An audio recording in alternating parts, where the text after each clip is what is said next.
அனைவருக்கும் வணக்கம் மக்களே. சற்றும் கிடைத்த ஒரு முக்கிய அறிவிப்பு. கூட்டுறவு வங்கி நகைக்கடன் தள்ளுபடி 5 சவரன் தங்கம் வைத்திருப்பவர்களுக்கு ஜாக்பாட் எப்படி அப்ளை பண்ணுறது, இது என்னென்ன டாக்குமெண்ட் தேவை, ஸோ என்ன தகுதி வேணும் அப்படின்ட்டு தான் எந்த செய்திக்குள்ளே ப்ரீஃபாக மட்டும் பார்க்க போகிற மக்களே. ஸோ அதற்கு முன்னாடி நம்மளோட சேனலுக்கு தான் வந்திருக்கீங்கன்னா மறக்காமல் சப்ஸ்கிரைப் பண்ணிக்கோங்க. பக்கத்தில் இருக்க பெல் ஐகானை கிளிக் பண்ணி ஆல் நோட்டிஃபிகேஷன் பண்ணிக்கோங்க. அண்ட் முக்கியமான விஷயம், வீடியோ ஸ்கிப் பண்ணாமல் பாருங்கள். அப்போ தான் நான் சொல்கிற தகவல் என்னட்டு உங்களுக்கு முழுமையாக சார். இப்போ வாங்க வீடியோக்குள்ளே பார்க்கலாம். ஸோ குறிப்பாக இந்த செய்தி குரூப்பில் என்ன சொல்ல வராங்கன்னா, தமிழகத்தில் உள்ள குறிப்பாக கூட்டுறவு வங்கிகளில் அடகு வைக்கப்பட்ட நகைக்கடன் தொடர்பான தள்ளுபடி என்றாலே பொதுமக்களுடைய கவனத்தை ஈர்க்கும் வகையில் தான் செய்தி இருக்கக்கூடும். ஸோ அது பார்த்திங்கன்னா, அந்த வகையில் கூட்டுறவு வங்கியில் எவ்வளோ நகைக்கடன் தள்ளுபடி செய்ய போகிறது, எவ்வாறு விண்ணப்பிக்க வேண்டும் அப்படின்னு தான் இந்த செய்தி குரூப்பில் ப்ரீஃபாக மட்டும் பார்க்க போகிறோம். ஸோ அவசர தேவைகள், மருத்துவ சேவைகள், விவசாய பணிகள் அல்லது குடும்ப செலவினக்காக பார்த்தா பலருடைய தங்க நகைகளை கூட்டுறவு வங்கியில் அடகு வைத்த அதுக்கான அமௌண்ட்டை நம்ம பெறுகிறோம். ஸோ அந்த நிலையெல்லாம் பார்த்திங்கன்னா, இது குறிப்பாக என்ன சொல்ல வராங்கன்னா, தங்க நகைக்கடன் தள்ளுபடி சொல்கிற இந்த நிலையில் இந்த நகைக்கடன்களில் ஒரு பகுதியை தள்ளுபடி செய்து குறித்து அரசு வெளியிட்ட வழிகாட்டுதல் மக்கள் மத்தியில் ஒரு பெரிய எதிர்பார்ப்பதே உருவாக்கி இருக்கதா சொல்ல வராங்க.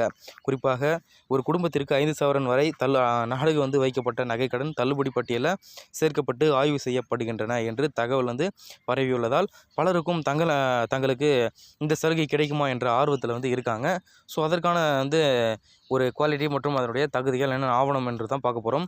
ஸோ அரசு வழிகாட்டுதலின்படி இந்த திட்டம் முதன்மையான ஒரு பொருளாதார ரீதியாக சிரமத்தில் இருக்கும் ஏழை மற்றும் நடுத்தர குடும்பங்களுக்கு தான் உதவும் என்றது நோக்கமாக கொண்டதாக சொல்ல வந்த இந்த நிலையில் தான். ஸோ இவ்வளோ நேரம் பார்த்தீங்கன்னா வீடியோ ஸ்கிப் பண்ணாமல் பார்த்துருப்பீங்க. அதுக்கப்புறம் பார்த்தீங்கன்னா இதுதான் முக்கியமான விஷயம், இதுவும் கொஞ்சம் பாருங்கள், ஸ்கிப் பண்ணாமல் பாருங்கள். எப்படி விண்ணப்பிப்பு தான் ஃபுல்லாக சொல்ல போகிறோம்.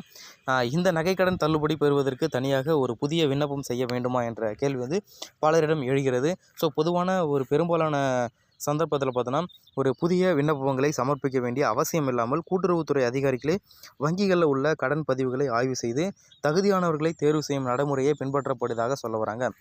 ஸோ கடன் வங்கிகாரனுடைய ஆதார் எண், குடும்ப அட்டை எண், நிலுவையில் உள்ள கடன் தொகை மற்றும் அடகு வைக்கப்பட்டுள்ள நகையினுடைய அளவு போன்ற விவரங்கள் அதிகாரிகளால் சரிபார்க்கப்படுவதாக சொல்கிறாங்க. அதனுடைய அடிப்படையில் தகுதியானவருடைய பட்டியல் தயார் செய்யப்பட்டு அந்த விவரங்கள் சம்மந்தப்பட்ட கூட்டுறவு வங்கிகள் கிளைக்கு அனுப்பப்படுவதாக சொல்ல வராங்க. ஸோ இது அங்கே அனுப்பின உடனே பார்த்திங்கன்னா, ஒரு நபருடைய பெயர் தள்ளுபடியில் பட்டியல் உள்ளதா என்பதை அறிய அவர் கடன் பெற்ற கூட்டுறவு வங்கி கிளைகளுக்கு சென்று அதிகாரியிடம் விசாரிப்பாங்களாம். ஸோ தேவையான ஆவணம் பொறுத்த மட்டும் என்ன சொல்கிறாங்கன்னா, தேவையான பட்சத்தில் ஆதார் அட்டை மற்றும் குடும்ப அட்டையினுடைய நகல்கள் வழங்கி தங்கள் விவரங்களை உறுதிப்படுத்தி கொள்ளவும் கூறப்படுறதாக சொல்ல வராங்க. தகுதி மற்றும் உறுதி செய்யப்பட்ட பின் பார்த்திங்கன்னா, அதற்கான பதில்கள் புதுப்பிக்கப்பட்டு அடகு வைக்கப்பட்ட நகைகளை மீட்டெடுக்கும் நடைமுறை தொடங்கப்போம் அப்படி சொல்கிறாங்க. ஸோ இது போன்ற இன்ஃபர்மேஷன் மற்றும் அதாவது டெக்னாலஜி மற்றும் இது போல அரசு சார்ந்த சலுகைகள் பற்றிய கூடுதல் தகவலை உடனுக்குடன் துல்லியமாக தெரிஞ்சு அப்படின்னு நினச்சிங்கன்னா மறக்காமல் நம்மளோட சேனலை சப்ஸ்கிரைப் பண்ணிவிட்டு ஃப்ரெண்ட் ஃபேமிலிக்கு ஷேர் பண்ணிவிடுங்க. நன்றி மக்களே.